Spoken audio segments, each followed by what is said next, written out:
अब सौंप दिया इस जीवन को, सब भार तुम्हारे हाथों में, साईनाथ तुम्हारे चरणों में, साईनाथ तुम्हारे चरणों में। साईं जीवन माला प्रस्तुत करते हैं श्री साईं सच्चिदानंद अध्याय 46 कथा मेरे शिरडी के साईं नाथ की। स्वागत करता हूं आपके अपने चैनल पे। मैं हूं राम गुप्ता। तो हर दिन की भांति आज हम साईनाथ महाराज को श्री साईं सच्चिदानंद अध्याय 46 की पावन कथा को प्रारंभ करने जा रहे हैं। कथा को प्रारंभ करने से पहले जयकारा मेरे शिरडी के साईनाथ का, बोलिए सांचे दरबार की जय, शिरडी वाले साईं बाबा की जय। बाबा की ये कथा हमें साईं धाम के संचालक व श्री साईं बाबा के परम प्रिय मानस शिष्य जिन्होंने अपना पूरा जीवन साईं को समर्पित कर दिया, श्री कैलाश चंद्र गुप्ता जी के आदेशानुसार हम यह कथा बाबा की द्वारका माई में साईनाथ महाराज को सुना रहे हैं, ताकि बाबा संसार में फैले इस महामारी को खत्म करे और सबके जीवन में खुशियां ही खुशियां लाए। तो आप लोगों से दिल से आग्रह कि अगर आप इस महाग्रंथ की पावन कथा को प्रारंभ कर रहे हैं तो कृपया इसे पूरा आखिरी तक सुने, बीच में ना छोड़ें, क्योंकि ये कथा हम स्वयं साईं बाबा को सुना रहे हैं। जब बाबा इतने प्यार से सुन रहे हैं तो हम और आप क्यों ना इस 10 मिनट की पावन कथा को साईं को अर्पण करें, अपने जीवन का बहुमूल्य समय निकालकर इस महाग्रंथ की पावन कथा को सुने और अपने जीवन में आ रहे कष्टों को खत्म करें। अगर आप चाहते हैं कि आपका कल्याण करें बाबा, आप पर कृपा करें बाबा, तो इस कथा को और लोगों को जो परेशान है उन्हें शेयर करें, ताकि वह भी इस महाग्रंथ का पाठ करें, श्रवण करें और अपने जीवन में आ रहे कष्टों को खत्म करे। श्री साईं सच्चिदानंद महाग्रंथ की ये कथा को प्रारंभ करने से पहले अगर आप भी साईं की द्वारिका माई के पर्सनल मेंबर्स बनना चाहते हैं, बाबा की द्वारिका माई के लिए कुछ सोचना चाहते हैं, बाबा के यहाँ पर अखंड धुनी व अखंड ज्योत जल रही है, अगर आप चाहते हैं इसमें सेवा करना तो आप भी ज्वाइन बटन को क्लिक करके इस धाम के मेंबर्स बन सकते हैं। तो चलिए प्रारंभ करते हैं साईनाथ महाराज की पावन कथा। अध्याय 46 बाबा की गया यात्रा। बकरों के पूर्व जन्म की कथा यहाँ पर बताई गई है। इस अध्याय में सामा की काशी, प्रयाग व गया की यात्रा और बाबा किस प्रकार वहां इनके पूर्व ही चित्र के रूप में पहुंचे तथा 2 बकरों के गत जन्मों के इतिहास आदि का वर्णन भी यहाँ पर किया गया है। प्रस्तावना है, हे साईं, आपके श्री चरण धन्य हैं और उसका स्मरण कितना सुखदायी है। आपके भव विनाशक स्वरूप का दर्शन भी धन्य है, जिसके फल स्वरूप कर्म बंधन छिन्न भिन्न हो जाता है। यद्यपि अब हमें आपके सगुण स्वरूप का दर्शन नहीं हो सकता, फिर भी यदि भक्तगण आपके श्री चरणों में श्रद्धा रखें तो आप उन्हें प्रत्यक्ष अनुभव दे दिया करते हैं। आप एक अज्ञात आकर्षण शक्ति द्वारा निकटस्थ या दूरस्थ भक्तों को अपने समीप खींचकर उन्हें एक दयालु माता के समान हृदय से लगाते हैं। हे साईं, भक्त नहीं जानते कि आपका निवास कहाँ है, परंतु आप इस कुशलता से उन्हें प्रेरित करते हैं, जिसके परिणाम स्वरूप भाषित होने लगता है कि आपका अभय हस्त उनके सिर पर है और यह आपकी ही कृपा दृष्टि का परिणाम है कि उन्हें अज्ञात सहायता सदैव प्राप्त होती रहती है। अहंकार के वशीभूत होकर उच्च कोटि के विद्वान और चतुर पुरुष भी इस भव सागर की दलदल में फंस जाते हैं, परंतु हे साईं, आप केवल अपनी शक्ति से असहाय और सुहृदय भक्तों को इस दलदल से उबार कर उनकी रक्षा किया करते हैं।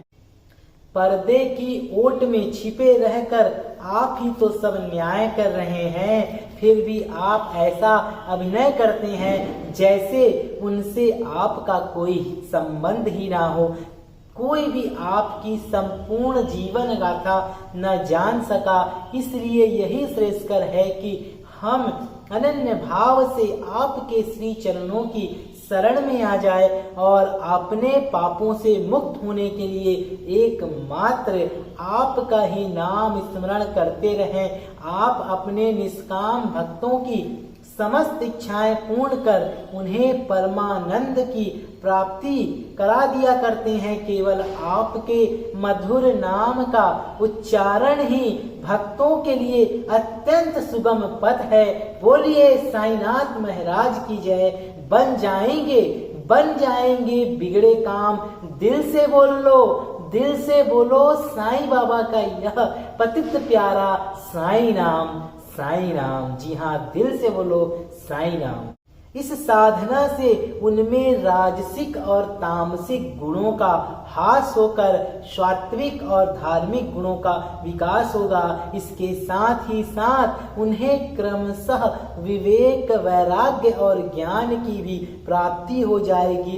तब उन्हें आत्मविस्थित होकर गुरु से भी अभिन्नता प्राप्त होगी। और इसका ही दूसरा अर्थ है गुरु के प्रति अनन्य भाव से शरणागत होना।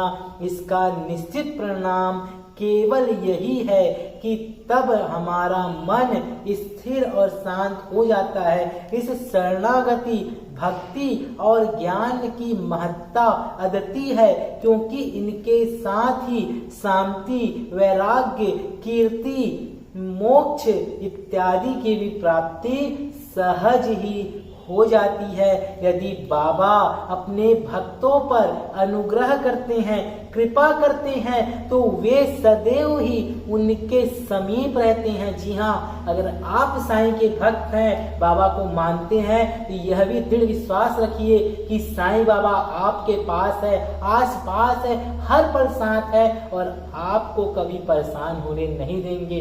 अगर आपके जीवन में कष्ट आ रहे हैं और आप डर जाते हैं कि हम बाबा की इतनी आराधना करते हैं, भक्ति करते हैं, व्रत रहते हैं, फिर भी हमारे संकट कष्ट खत्म क्यों नहीं हो रहे हैं, अगर आपके साथ ऐसा होता है तो बिल्कुल भी ना घबराइए, क्योंकि साईं आपके कष्ट जो आगे लंबे समय तक है उसे कम कर देंगे और आपको जल्द से जल्द कष्टों की नैया से निकालकर अपने सानिध्य में लेंगे और बस आपकी हर पल रक्षा करेंगे। इसलिए घबराइए नहीं, साईं पर अर्पण कर दीजिए अपने आप को। बोलिए बाबा हमें आपका सहारा है, आपके सिवा कौन यहाँ प्यारा है। आप ही जग से प्यारे हो साईं, आप ही सबसे प्यारे हो साईं। कृपा बनाए रखना अपने भक्तों पे और सबके कष्टों को खत्म करना, संकट को दूर करना। यही मैं इस द्वारिका माई से बाबा को सुनाने वाली इस कथा में साईं आपसे वरदान मांगूंगा। हमारे सभी साईं भक्तों पर कृपा करना और उनके कष्टों को दूर करना।